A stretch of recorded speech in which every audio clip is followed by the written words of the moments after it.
The San Onofre nuclear power plant has been a big concern, to say the least, in San Diego County, and one congressman may have a solution for it. KUSI's Dan Plant joins us live from San Onofre. He's been following this one for a while. Dan, what do you have?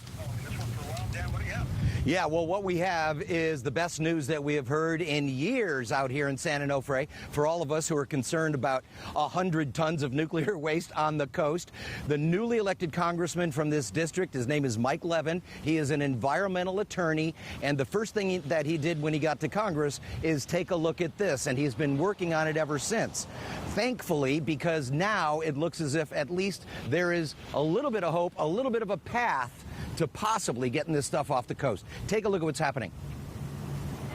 For the past 51 years, the domes of San Onofre have been a source of energy and controversy. Now that it's shut down, the controversy surrounds nuclear storage, a particular concern to the newly elected congressman from this district. So there's a number of things we're working on with regard to nuclear waste generally and San Onofre specifically. And I hope all of your viewers are concerned, as I am, that we've got to get that waste off the coast. As of today, the transfer of nuclear waste has resumed at San Onofre from wet storage to dry. If and when a different storage facility can be found, the congressman's bill would give San Onofre priority. Significant differences are that we've got 8.3 million people within 50 miles of San Onofre, and we've got 2 active earthquake faults, and everybody knows what happened with Ridgecrest recently, the earthquakes there. So this is not a sustainable situation. And for the first time in years, Congress has approved money to look for other states that may be willing, like Texas, New Mexico, or a new one.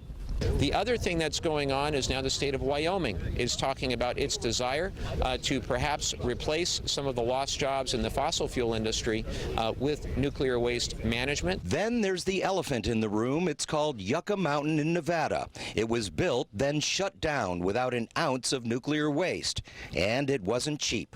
Billions in taxpayer dollars that we've spent on Yucca Mountain in Nevada, and I'm going to go see that site later this month to be able to see for myself and ask the tough questions about why we're not using that site. And when it comes to nuclear waste, it is a long-term deal. We need an interim site and we need a permanent site. Interim in the context of nuclear waste might be 100 years. Permanent is 10,000 years. So we've got to do both.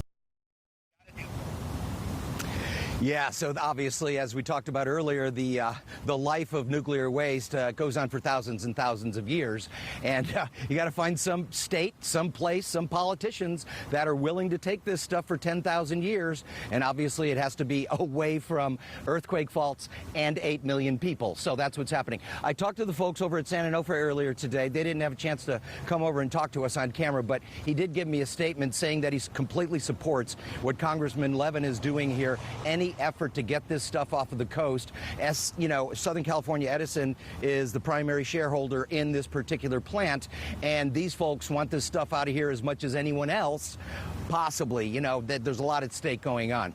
So what they also say is that at this point, this really is a political issue, not a technical issue. There is the technology to do this. You just have to convince enough lawmakers in 1 or 2 states to actually accept this stuff. And they also said 80% of the stuff that's right here on the coast will be ready to go, ready to be transported by the year 2021. And if it's ready to go and there's a place to go, obviously they'll start transferring this as a priority according to Congressman Levin's bill, which prioritizes places. So once again, this is the first time in years we have actually stood here and talked about something concrete, something actually that is moving through Congress. Hopefully it is taken seriously by other members of Congress. But as I say, there are nearly 100 old nuclear power plants in America right now, so there's members of Congress all over the country who have this very same problem, probably not as urgent as this one, but they're looking for a place to put this stuff as well. So this moves the ball forward a little bit, and obviously the work has just begun. It's a very complicated situation, and when it lasts for 10,000 years, you got to make sure it's safe. We're at San Onofre, you guys. Throw it back to you.